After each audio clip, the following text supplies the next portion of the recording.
Before we begin, I want to take a moment to honor the emotional safety of everyone listening.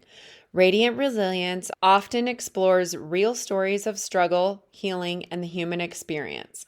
Because of that, episodes may include sensitive or triggering topics. Specific topics for each episode are listed in the episode description, so please check there to determine if this conversation feels right for you today. This podcast is meant to offer connection, understanding, and shared humanity, but it is not a substitute for professional advice or support.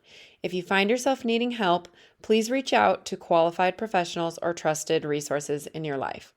Your mental and emotional well-being matters deeply here. Thank you for your courage, your openness, and for joining me in this space of compassion and resilience.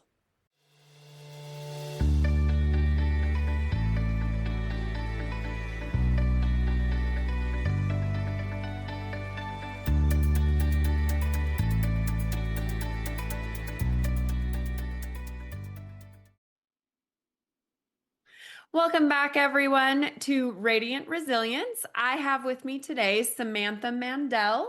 She is the host and producer of the Skirts Up show and RTT practitioner for women diagnosed with PNES and FND, which I am very interested to know what all of that is because I don't know what all of it is. But welcome, Samantha. How are you today? Good. Thank you so much for having me. And that is exactly why I'm here. Not many Yes. people know what that means.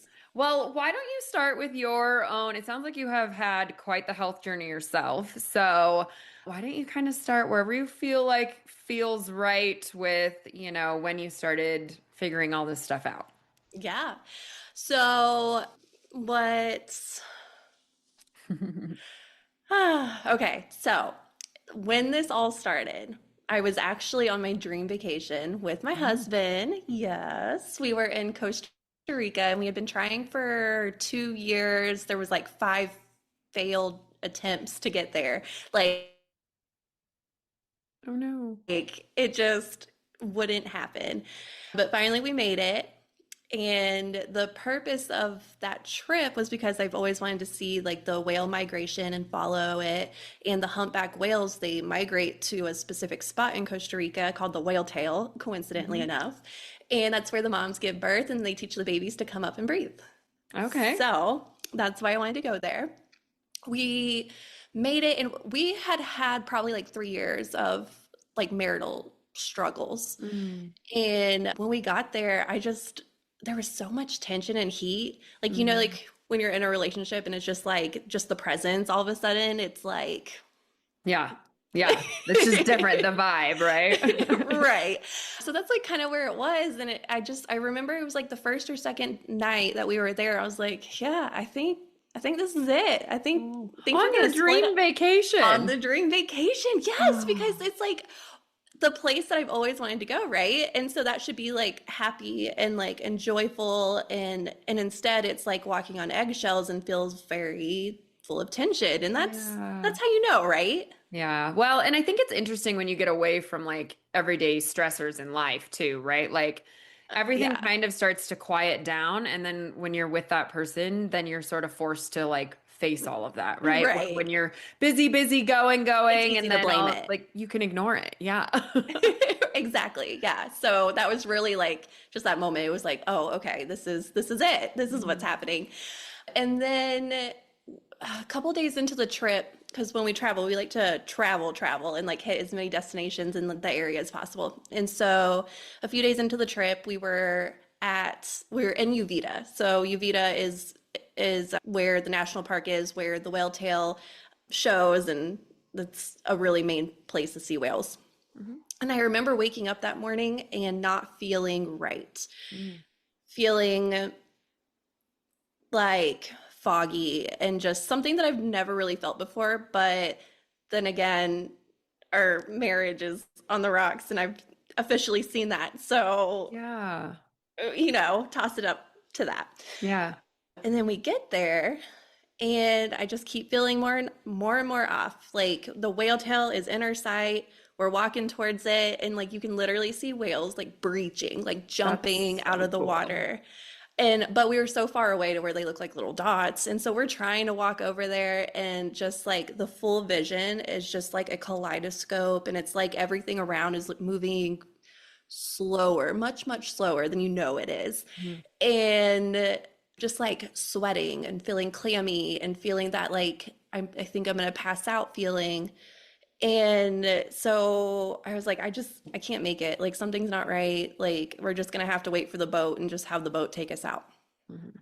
And the water was really, really, really rough that day. Was not expecting it. Uh-huh. The worst on a boat. So rough. And I mean, I love boats.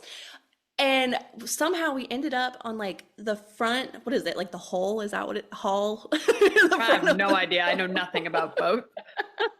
I might have made that word up, but we're sitting in like the front of the boat. And so then we're going up with the waves and then like boom, crashing Oh, down and like popping out of our seats. And I was terrified, but I was just like, oh, yeah. just get us to the whales, get us to the whales.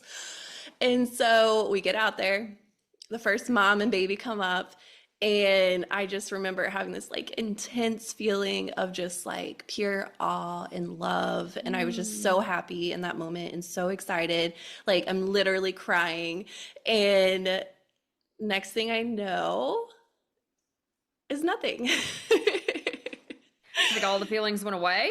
Everything went away. So at the moment I I was unconscious, so Oh, you passed out like? yeah. So the Okay. next thing I remember is all of a sudden I'm in the back of the boat with my husband, and I can just hear like some voices going on. Someone's trying to like shove juice in my mouth, and like one person's like, "Oh, has she ever had a seizure before?" And another person's like, "Oh, the water's really rough. She probably just fainted." And I like Oh my gosh. remember looking around, and then I just went back to sleep. Like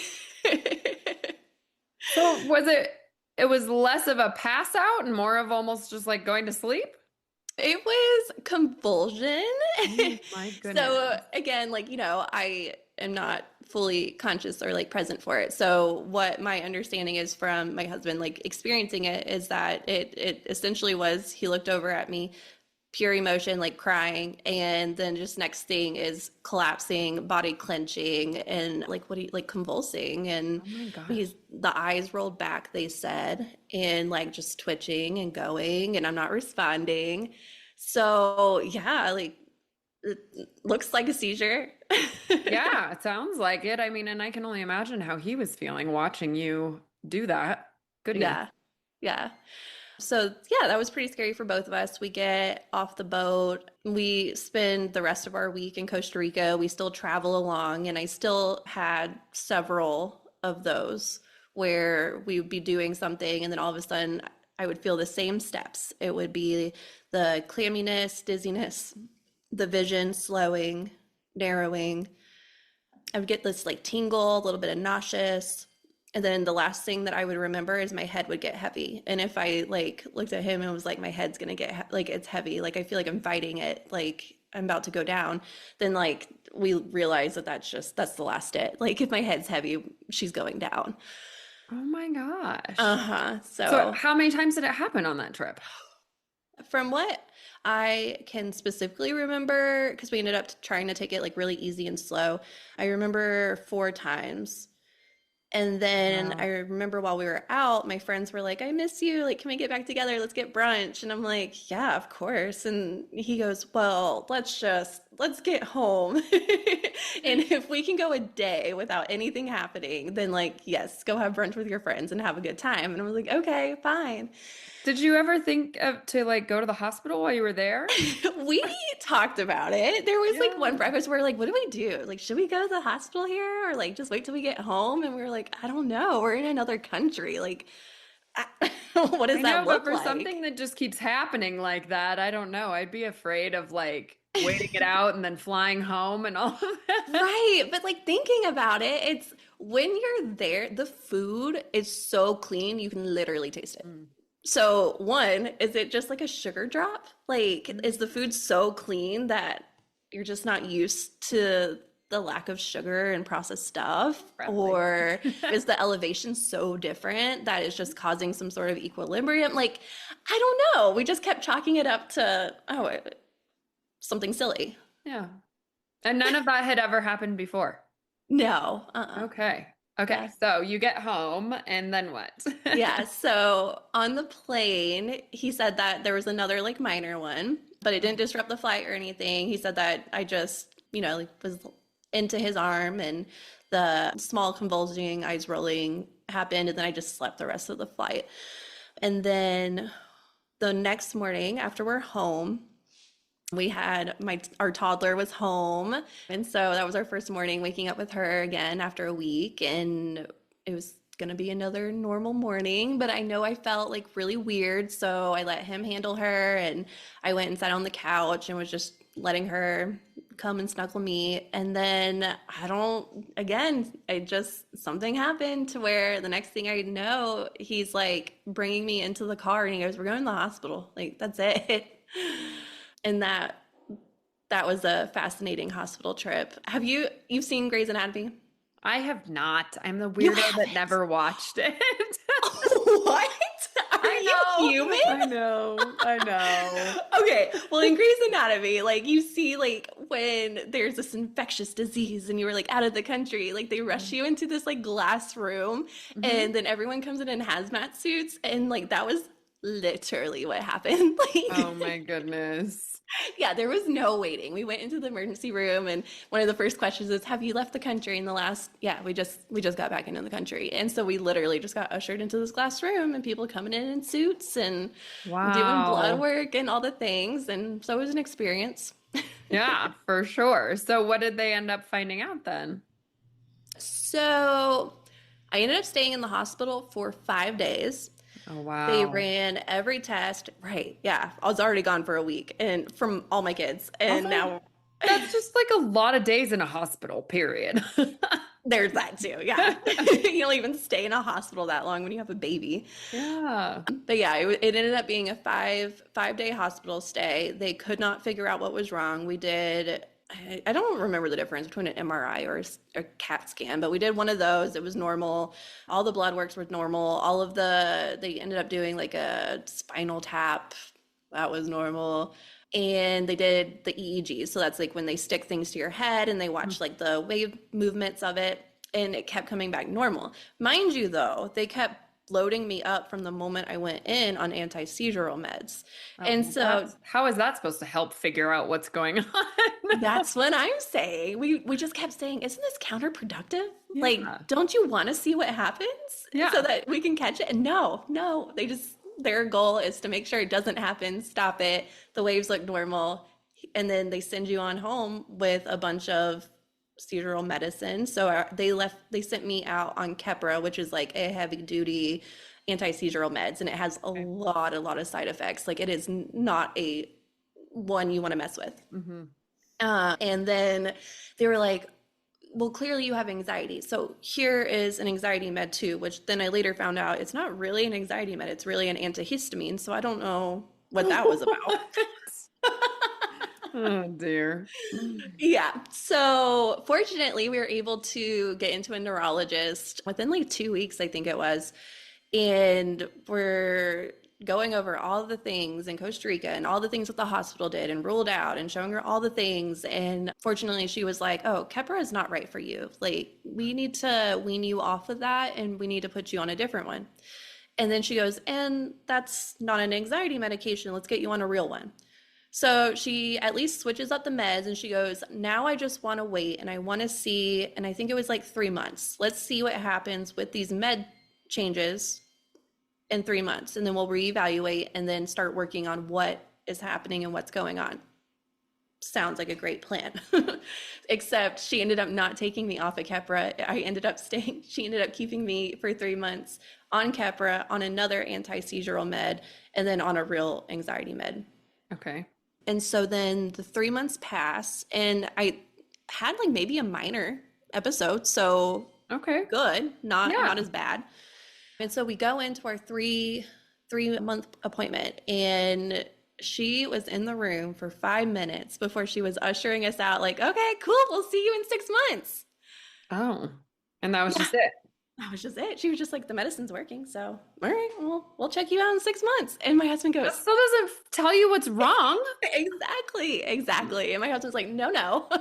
Yeah. What are we doing? She goes, oh, well, the med's working. So that was the goal, right? Like, I mean, I no. guess you want a solution like that, but you also want to know what like I don't know. I feel like that's our medical system though, right? Like we just throw pills at everything and then And then more pills to counteract the yeah. side effects. Yeah, and then like but nobody is ever looking into like why this is happening. I don't know. Exactly. That's crazy. Okay, Uh-huh. so Yeah. continue. So, okay. So she That, says 6 months and your husband was like, wait a minute. yeah, that's not what we're doing. So, we I ended up talking to another friend, and her mom has a lot of neurological issues, and so she has this really, really, really good neurologist, and they were able to get us in. I think we still had to wait like 2 months, but we were able to get in. I mean, 2 months, I better mean, than yeah, six. specialists for some, I mean, sometimes it takes even longer. It's crazy. Yeah. And he was amazing. We went in and we were talking through, everything that had happened, all the meds I've been on, what I've been feeling since being on the meds, because that was also a drastic change from Mhm. before being on meds. I was a zombie. And one of the superpowers that I feel like I always had my whole life, which turns out it's not a superpower, it's actually survival mode. But Oh. I could remember everything, anything, and I thought it was photographic memory. Mhm. And now I can't even remember. Like I'm staring at a pot of boiling water, holding a box of macaroni, and I can't even remember what to do next. Oh That's what man. these medications do to you. And so I'm crying. I'm like, yeah, I don't know anything anymore. My brain's dumb. My Hmm. body does whatever it wants to do. Like I'm really scared. I don't know what's happening. And we just want to know what is happening so that we can better prepare. Because right now I can't drive my 3 kids. I can't even watch my kids. My mom is babysitting me, and my mom's babysitting my kids. And it's just, that's no life. Yeah. So he spends a little over an hour with us, just literally listening, asking questions, listening to like my own theories too, because I had time to start looking into this and start thinking about it. And I was like, look, I'm gonna be honest. I've done a lot of research, and everything that I'm experiencing, it's either gonna be frontal lobe partial focal seizures, or it's gonna be PNES, psychological non-epileptic seizures. Okay. And he looks at me and he goes, no, it sounds, I would bet my house and my whole life's earnings it's going to be the frontal lobe, partial seizures, focal seizures. And I was like, okay, all right. And so he's already planning how to like change up meds, but he was like, okay, I can see that we do just want answers, and we can prove it by I can schedule a video EEG so someone to come to your house and put the monitors on you for 5 days. You'll be on video. And then if you happen to have an episode, it will record the physical, it'll record the electrical. And he goes, and that way we can just prove like what it is, just because he wanted me to feel comfortable with the diagnosis. Okay. Neurologists don't usually do that. They usually just kind of, this is what it is. If it looks like a duck, Mm. quacks like a duck, it's a duck. So here you go, stay on the medications. But he did that. He let us do that just for my own peace of mind.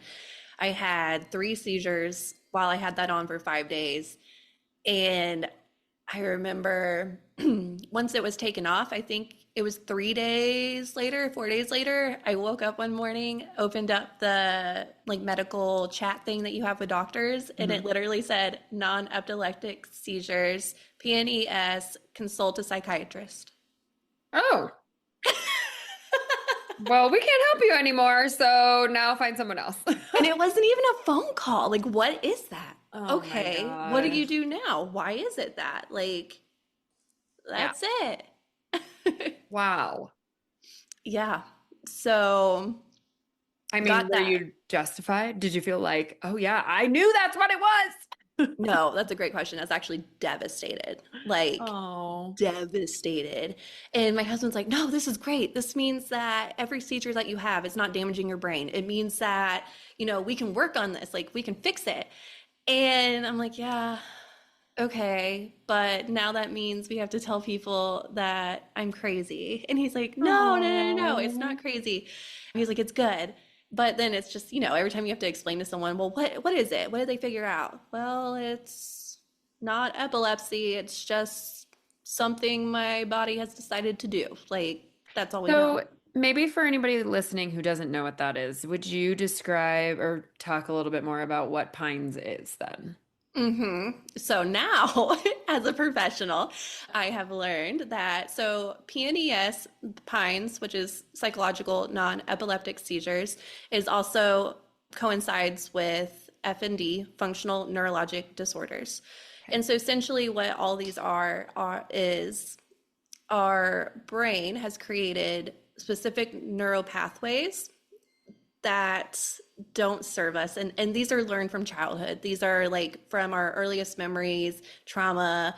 It's what causes our brain to come up with a database of, all right, if I see these things, there is danger. The brain actually doesn't know the difference between a bear is chasing me right now and I am in danger Right. versus, oh, it's a butterfly coming at me. We gotta fight, which is really interesting because, yeah. Yeah. And so when you're younger, like your brain already decides what this database is. And as you get older, that doesn't change. So what you were raised to believe, not raised to believe, but what you ended up believing as a child, that lens doesn't change into an adulthood. So that neuron stays the same, and it can only power for so long before it's no longer able to protect us. And the only way it can protect you is to make you stop working. No. I don't know. Does that make sense? I feel like Yeah. Is it like, I mean, I always kind of thought of seizures as kind of like I guess like a glitch in your brain, kind of. I don't know. Is that they kind of actually like, describe the like FND. They say that that's like the glitch, and like, the software is fine, but or hardware is fine, but there's a glitch in the software. But like epileptic seizures is actually like where the circuits like all fire at once, and it's like a dumpster fire. And so then your brain literally, it's like your brain goes on fire for a second and then full crash, and then you have to my reboot goodness. up.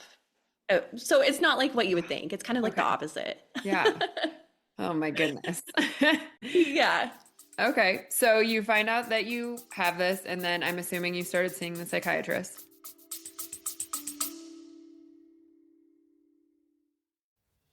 Hi, friend, and welcome to this episode of Radiant Resilience. We are always looking for new guests on the podcast. I want to highlight you if you have a story of resilience that inspires others. Everyone has a story, and I believe that sharing yours can help others feel less alone. Are you ready to share your journey and inspire others? I want to hear from you. Every story has the power to impact lives and foster a supportive community. If you have a tale of overcoming adversity, personal growth, or a unique perspective on life's challenges, I would love to have you as a guest on the podcast. To become a guest, please email us directly at radiantresiliencepodcast@gmail.com or click the link in the show notes to become a guest. Join us in spreading hope, strength, and inspiration one story at a time. Be brave and share your story so others feel less alone. I hope to see you soon.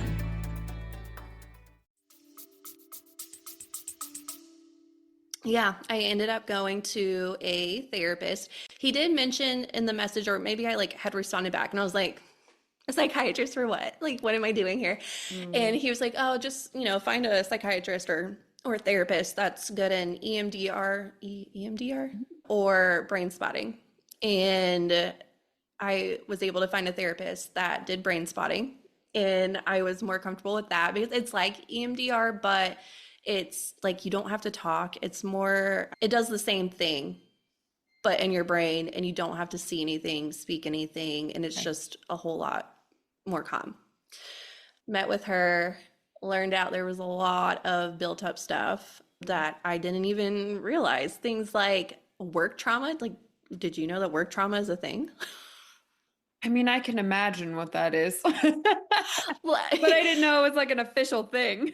yeah, like she was like, "Oh, explain any work trauma." I was like, "No." And she goes, "Okay, explain one of your work environments." And I started explaining like, "Oh, I used to work in this animal hospital and it was the best job ever. I was really, really good at it. But like the doctors were really mean sometimes and they would throw things at us sometimes." And then like I like started getting a little emotional. She goes, "That's work trauma." Oh. Those epiphanies in therapy are so hard sometimes. You're Yeah, like, I wait, was like, "Are you kidding no. me? All these years." Oh my gosh. Yeah, but it worked. I mean, we worked together for about a year with the brain spotting, and then I was able to start functioning normal, better. I wouldn't say like completely gone, Yeah.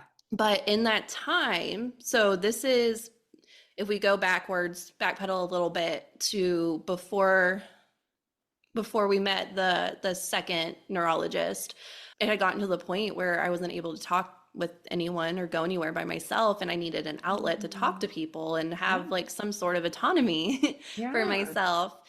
And or as a mom, you kind of get to the point where we all get to the point at some point where we realize that we don't even know who we are. Hmm. And now that I have these medications making me a complete zombie, I really don't know who I am. Yeah. So the only thing I could think of was doing something way out of my comfort zone, which was let's start a podcast. Ah, yes. I will talk to myself on this podcast. No one will probably listen, but I'm gonna talk to people and I'm gonna learn some things. And so the podcast started right after I got the devastating news of what it was. And so I was like even more depressed when we started. But we started talking to guests that just lived a way that I didn't even know was a thing. Okay. So like different types of spirituality, different, Hmm. belief systems, self-love and like attachment styles and all these things that I didn't just know existed. And so with each guest, I'm learning something new and something more. Then all of a sudden I have my own thoughts, I have my own beliefs. I've been going through therapy and now I'm starting to like, become a normal human again. Yeah. And then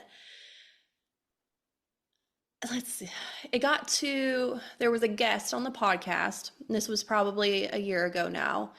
And she came on and she was talking to us about how you just kind of follow the breadcrumbs Hmm. of what the universe sends you to do. And then you just kind of learn to lean in. And if it feels right, then that's for you. And, just her whole story of how she changed her whole life from being like a doctor to a cookbook writer to now she's working on becoming a RTT therapist.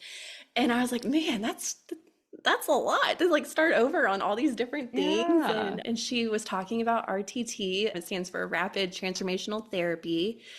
And I remember she's explaining it and I'm like, so weird. She's like, yeah, you go into hypnosis and you like go and you visit subconscious memories that you don't even know are there. Uh-huh. And then you figure out why you subconsciously believe something that you believe. And then we go and we reverse that thought into something that benefits you now.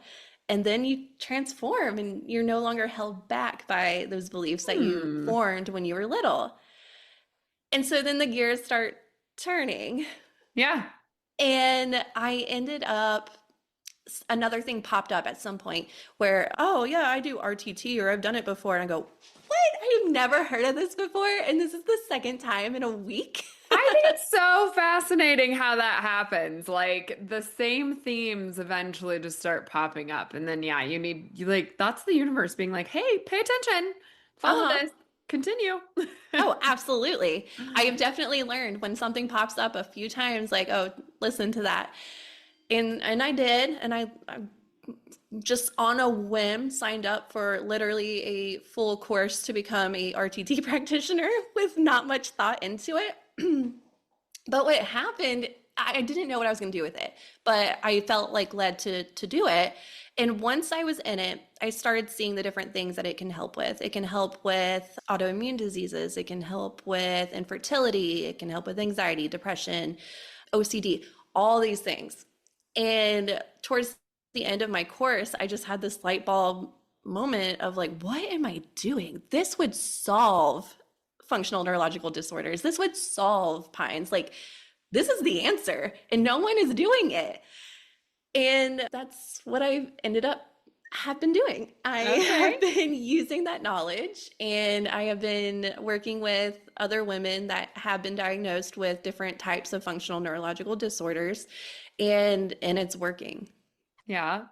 Yeah. And so you were doing it on yourself first or no? No, you can't. It's really hard to do it to yourself. Okay. And I Okay. don't Fair. trust anyone to not mess me up anymore. Yeah. Yeah. So my hope, my ultimate hope is that someone that I am able to help and help them through it wants to become one as well. And then I can be like, okay, great. Here's the way. Now fix me. Yeah. Oh. Yeah. Well, what about the person that was on your podcast? Maybe they could help. I should. I should absolutely ask her. She's an amazing soul. She has a different focus Okay. Yeah. than this side of things, but Yeah, yeah, sure. essentially she should be able to. So how long ago was it that you had the Costa Rica trip? That now was over 2 years ago, so probably about Okay. three and a half. Okay. And then how Um, long ago did you discover the RTT? a year A year ago. ago? Yeah, about a year ago, and then I just blew through the course, Yeah. and that was what I was going to do. And I also had learned how lucky I was. Okay. Tell me more. So, a lot of people, when this starts happening to them, I mean, we said it earlier, looks like a duck, quacks like a duck, that's what it is. They stay on these medications that are doing Mm. more harm than good. And for an average of 8 to 10 years, and 48% of people that are diagnosed with epilepsy are actually not epilepsy, it's actually a functional neurological disorder. And Oh. so no one's getting better and no one knows what's going on. And then the other thing that we start seeing and learning is that a lot of times, sometimes it's becoming more common. Doctors go, I don't know what's wrong with you. Everything's normal. Everything looks normal. It's obviously not normal. Well, they don't know what to do with you. So they label you as FND and then Mm. they send you on your way, like, hope you can figure it out. Or they'll start sending you to a bunch of different, ping ponging you to all these different specialists who go, oh, here's a medication for this, but now you have to go to this specialist because now you have a heart problem that, palpitations or whatever from the medication they put you on for this. And then it just becomes this game and no one's getting any answers. And medical doctors and family members and friends, they're really good at adding more trauma onto you by saying, can't you just get over Hmm. it? Like, it Hmm. sounds like, maybe it is just in your head. And, if we can just Mm. change that thought, then you'll be fine. And it's just not that easy. No, it's not that easy. And I mean, that was affecting your everyday life, like in your Yeah. quality of life. Uh-huh. And And like for some you people, it's just, so much worse and they still just get brushed off. There are some people who literally have full paralysis oh my and gosh. they're just, that's how they have to live because no one can do anything about it. Oh my gosh. It's crazy. I frequently think that our medical science has come super far. And I think it has. It definitely has. But I think it's come further than it actually has. I think it depends on where you are and the Yeah. doctors that you tend to find. Like right now, I am fortunate enough that I found a neuroscientist that this is what she does. She studies functional neurological disorders and her approach is to approach the mind, body, spiritual, and like all encompass, Yeah. whatever that word is. Yeah. And so that's her approach. And together, what we're trying to do is take our two approaches and see if we can create a protocol that can get published so that when any physician of any sorts decides to diagnose a functional neurological disorder, this is the protocol. This is how you explain it, and this is what their next step is so that we're not just leaving people hanging. And with my own protocol that I've been using on clients, I have successfully reversed all symptoms, like up to 98%. We Amazing. had one lady that was unable to walk for 2 years. She had full body tremors. It prevented her from traveling, leaving the house, going grocery shopping, spending time with her adult kids and sisters. She was not sleeping through the night, constant headaches. And within 14 days of my protocol, it lasts 21 days. And within 14 days, she had no longer had any more tremors. She was sleeping through the night perfectly. And by 21 days at the end of the course, she was able to be doing small walks around the neighborhood. She had felt confident enough, since she had no tremors and had been sleeping perfectly, to book a vacation.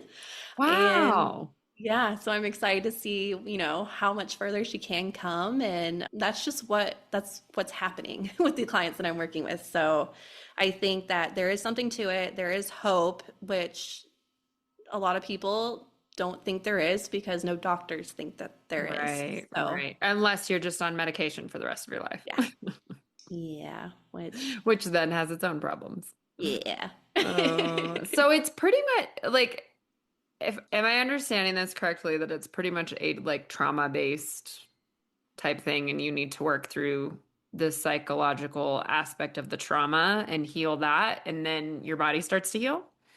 Yeah, so there's a little bit of a controversy with that, because there's a lot of people that are diagnosed that go, oh, the neurologist is saying that it's trauma. I have not had any trauma in my life, so it's not that. And then there's the other side of the people that are like, well, yeah, I've had trauma. That makes sense. It just piled up. And this is my theory, as I'm working with it, we're learning with it. My theory is that we all know now, at least I think we all know now, is that we get attachment styles from a really early age. Mm. And when we get an unhealthy attachment style, essentially those are minor traumas. Nothing might have Mm. happened so big of like, oh, I was in a traumatic car accident Right. and now, I have this like high anxiety. No, but really, if you're a caregiver, your mom, that is the person that is supposed to love you and take care of you. If you draw this beautiful picture for her on the mirror, and you think that she's going to be so excited to see this, Mm. and you come, mom, come look at this, come look at this, and she sees it and she just explodes, like, what were you thinking? Why would you do this?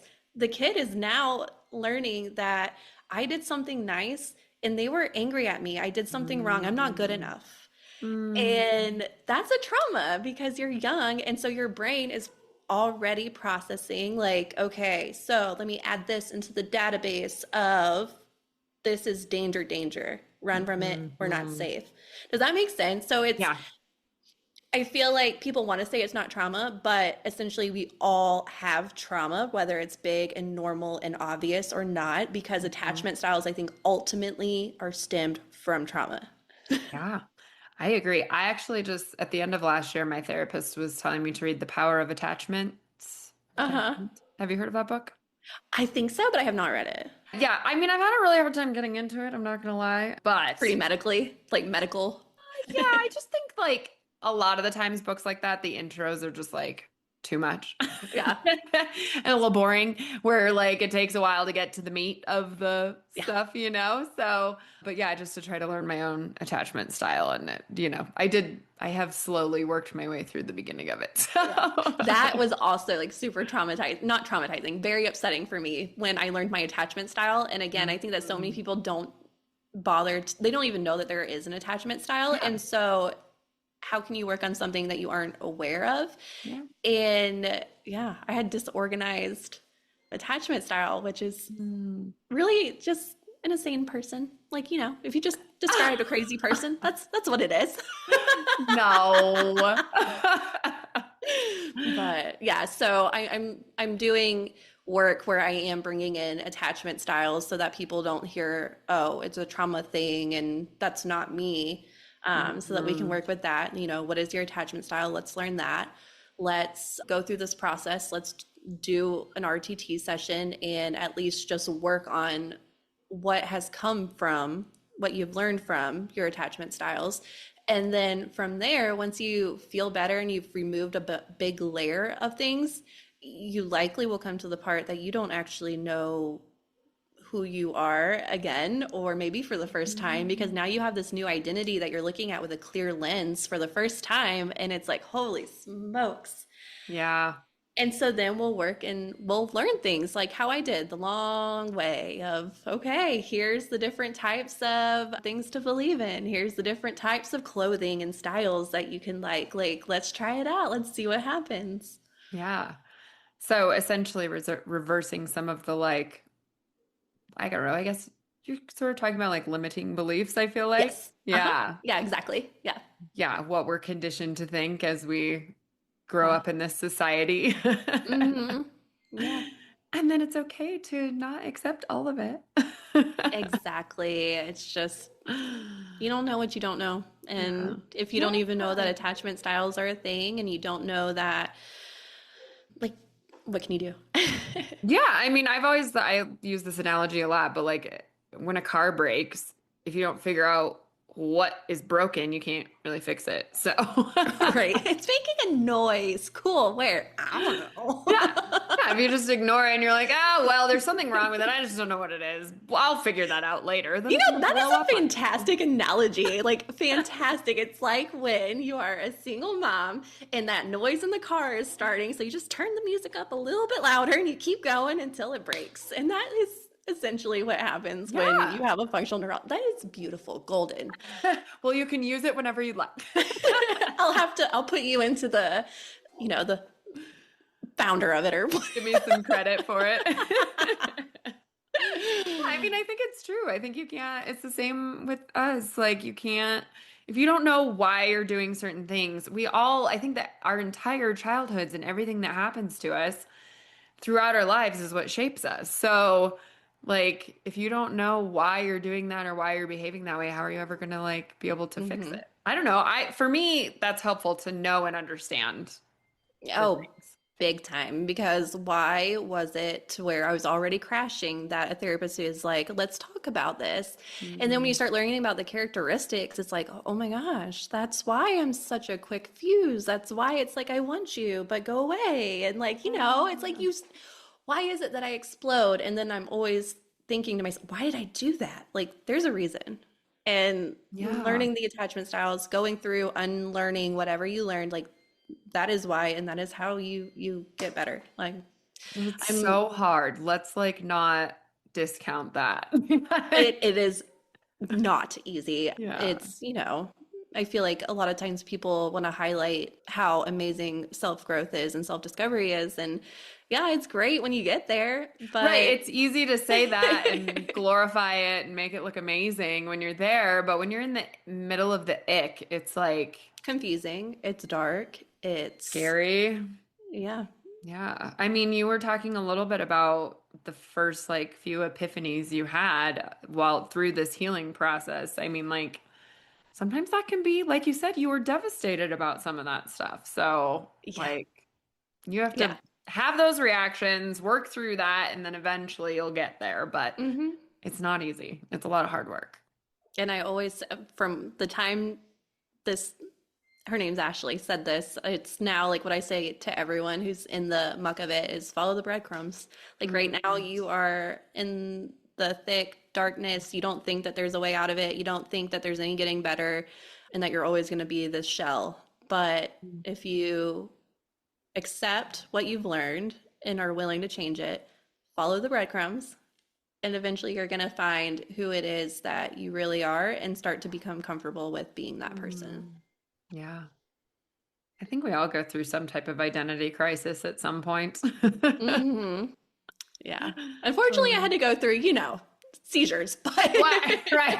Yours was worse than others for sure. no, no, no, no. Like There's no comparison. There's, for my in-laws, it was retirement. For, a lot of people, it's when their kids leave the house or, oh, yes. there's a lot of that. I personally struggled with infertility and like I had to then figure out when I always thought I'd be a mom, like, okay, now what does life look like not being a mom when I thought that's what I was going to do for Hmm. 35 years of my life. So, Yeah. like yeah, identity crisis is real. Or like, I don't know, different when you thought you were going to do your job for forever and then that Hmm. gets taken away from you, or health issues. Like Yeah.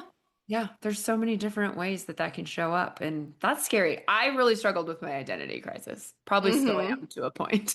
Yeah, as much as all of this has really, really sucked, like it's been amazing. I have Mm, beliefs and I'm very comfortable with who I am and I'm that. not, just feeling like I'm shrinking myself into what other people Mm, want out of fear. Actually, my husband and I are happy, thriving, better than ever before. yay. So it's it really sucked, but it's really great now and it just keeps getting better. Can I ask how old you are? I am 32. Oh, okay. I'm about to be 38. So I have My found, husband is 38. oh yeah, mine will be 40 this year. I'm like, Cute. haha, you're old. He's only like 2 years older than me, but um, but yeah, I mean, I have found that my 30s have been so enlightening. Like, Oh, yes. My 30th birthday is when I was like, my life is about to change. Like, this is. I mean, everybody gets a little freaked out at those milestone birthdays, whether it's, 30, Oh, 40, I was so 50. happy. My friend and Yeah. I, we actually did a podcast episode of like, thank God we are 30. We are happy. We are thankful. We survived a lot of dumb shit. Yeah. We've learned. And yeah, and thinking back on it, it's like, how can a 20-year-old even be happy and comfortable with who they are? Because when you think about it, it's like you're learning. So we talk about attachment styles and you're like trying to conform and make your caregivers happy and like the adults in your life happy and conforming to whatever that is. And then you become a 20-year-old and now you're still trying to conform to make your bosses happy, make your friends happy, and it doesn't stop. And I just, Yeah. until it stops you. And so when I was like thinking back, I was like, yeah, there was no way. There's no way until You don't you have, yeah, you don't have the maturity to like look at things time, usually differently. money. Yeah, you Yeah. don't have time to All slow of those down. things. Yeah. Yeah, but my 30s have been very enlightening. So I think you'll learn more and more and more in the next 8 years for sure. Because I wish though that I wouldn't have known what I know now in my 20s.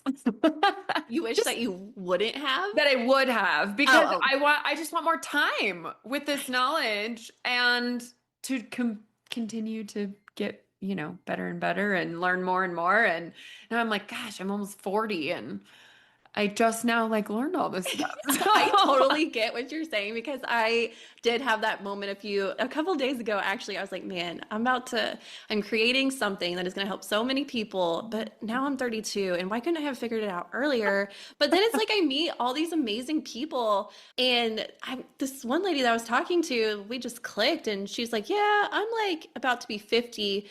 And I was like, you're like amazing and you're doing so much like awesome, amazing stuff. She goes, yeah, and it just keeps getting better. So makes me feel a little bit better about aging. yeah, yeah. I was like, okay, you're right. Like as long as we just keep on going, like we still Yeah. got years of making life improvements for ourselves and for others. Like, Yeah, it's just hard because sometimes I wish I didn't have to go through the hard stuff to get to that. But I never would have don't got we to all? it if I didn't go through the hard stuff, right? Yeah. Oh man. So, my dear, if somebody wants to work with you with your RTT and all this stuff, can you kind of explain what that looks like? It sounds like it's a one-on-one type situation. Yeah, I haven't started group sessions yet, but Okay. I'm toying with the idea. Mhm. But you can find me on my webpage, sweetsoulandwellness.com. And we'll put that And in the you description for anybody. beautiful. And you can book a conversation, and that's free. And we'll just kind of talk through about what RTT looks like, how it'll work, whatever questions you have. Are we a good fit? And then from there, we'll do another call and talk about like what actual things are you struggling with and want help on. And then the next call we have will be about a 2-hour session where we will Oh, wow. walk into hypnosis. We'll visit three past, I call it scenes, where we'll ask the subconscious to show us a time and a place where XYZ came into your life. Like, what purpose was it serving? Show us that. And then you'll see things. We'll do that 3 times. And then eventually I'll be able to say, okay, like what's in common in these scenes? Like, do you see? And a lot of times people are like, oh yeah, yeah, I needed protection. The only one who could protect me was myself. And so XYZ. And then the biggest part of the transformation is after the 2-hour session that we do together, we make a custom recording that's about 15 minutes just for each individual with the life that they want, the life that they dream of. And they listen to that for 21 days, once or twice a day. So 15 minutes, once or twice a day. And that's how you really transform that neuropathway. Okay. And do you do these remote and in person, or it's only remote? Or? Yeah, most of my business is remote, but I do have some in person that'll come into my cute little office. Yeah. And my specialty is people with functional neurological disorders, but if I can do that, I am well equipped to work with, anxiety, depression, and all the things. Amazing. So, and then you said website is the best place to find you? Yes, website. I'm not really good at social media. So. Oh, you and me both. Yes, if you go to the website, you'll see my social medias, but I mean, you probably won't see a whole lot there. I'm going to be honest. Oh, well, okay. So website, and there's probably a way to get a hold of you on there. Yeah. And you can definitely follow along and learn more about like my story through functional neurologic disorder and stuff on Skirts Up and your podcast. Yes. Yep. And that you can find on Instagram, and there's a website and stuff, but that has helped a lot of people discover themselves too along the way. So that's another tool. Amazing. It's amazing to me. I mean, I've had so many people on this podcast, and every single person has taken, their biggest struggles and turned it into something to help others through that. And I love that. I think we need more of that in this world. Oh, absolutely. Yeah. It's more the real, the honest. Yeah. And I think there's something to say about when you've experienced it yourself. It's you have a very different approach than somebody who's never experienced that's trying to help somebody, like maybe your neurological doctor or, right. And one of the other things that I think about, like what, at least for me, like my darkest is aired live on my podcast, like for the last 2 years. And so it's not this is where I was, this is where I am now, and you can do it too. It's like my dirty dark is out there. And so like you can feel safe of going through the process too. And so that's what I hard enough, like, kind of pride myself on being able to do that. Yeah, and I mean, that's hard, and to people. put it out there for everyone to listen to, your deepest, darkest moments, like for sure, being vulnerable, like that's not an easy thing. So good job. Thanks. And I'm sure there's people listening that get a lot of help out of that. So I'm glad you did that. Yeah. All right, my dear. Well, do you have any parting words for my listeners that you maybe want to throw out there here at the end? Well, if you are listening and you happen to be someone who is diagnosed with functional neurological disorder, you are not crazy. It is not in your head. There is a reason and a purpose that your body and subconscious have decided to protect you with it. And because it did that to protect you, we can tell it that we don't need it anymore, and we can fix it. It's not the end all be all. Yes. I love that. All right. Follow the breadcrumbs, everyone. Follow the breadcrumbs. Yes. Maybe that'll be the title of this episode. I love that. Thank you so much, Samantha, for coming on here and sharing your story and being vulnerable. And I appreciate you so much. Thank you. And then thanks everybody for listening. We'll see you on the next episode. Thank you so much for tuning into today's episode. If you enjoyed our conversation and found value in the stories shared, please consider following us on your preferred podcast platform. Your ratings and reviews make a huge difference. They help us reach more listeners and continue bringing you engaging, insightful content. We appreciate your support and would love to hear your thoughts and feedback. Until next time, keep listening, growing, and sharing.